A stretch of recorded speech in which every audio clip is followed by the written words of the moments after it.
My mom stood up at my graduation party and said, "Since I paid for your education, you owe me half your salary forever." I laughed until she handed me a contract. My dad's lawyer smiled and said, "Actually, that's not how this works."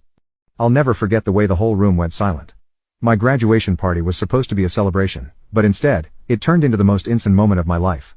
I had just finished thanking everyone for coming, still riding the high of finally being done with college, when my mom, standing in the middle of the living room, wine glass in hand, cleared her throat and said, loud enough for everyone to hear, "Since I paid for your education, you owe me half your salary forever."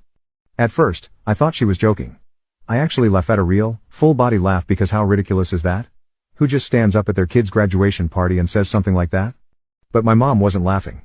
She reached into her bag, pulled out a folder, and handed it to me like she was some kind of debt collector. "You can laugh all you want," she said, her voice sweet but firm, "but I had this drawn up a while ago.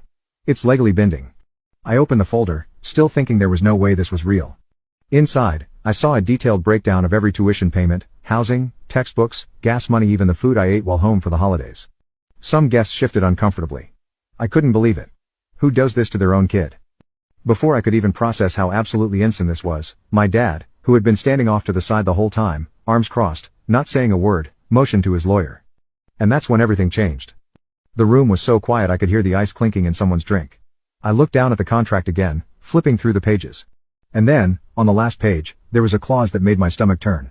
If I refused to sign, my mother reserved the right to take legal action against me for failure to reimburse a personal loan. I swallowed hard. A personal loan? She had never not once said any of this money was a loan. I had asked multiple times before committing to college if she was okay covering the costs, and every time she had smiled and said, "It's an investment in your future."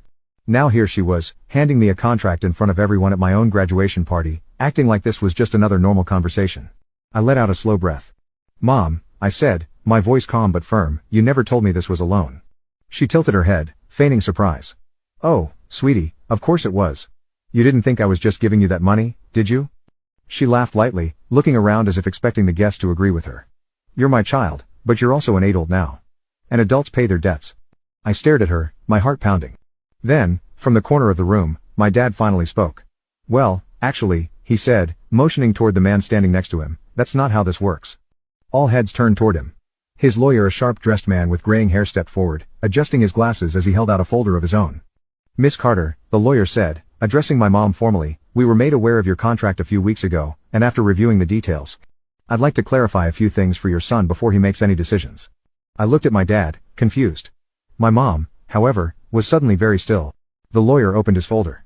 "First, you cannot legally demand payment without a signed agreement in place, before tuition was paid. Since there is no pre-existing contract and no signed promissory note,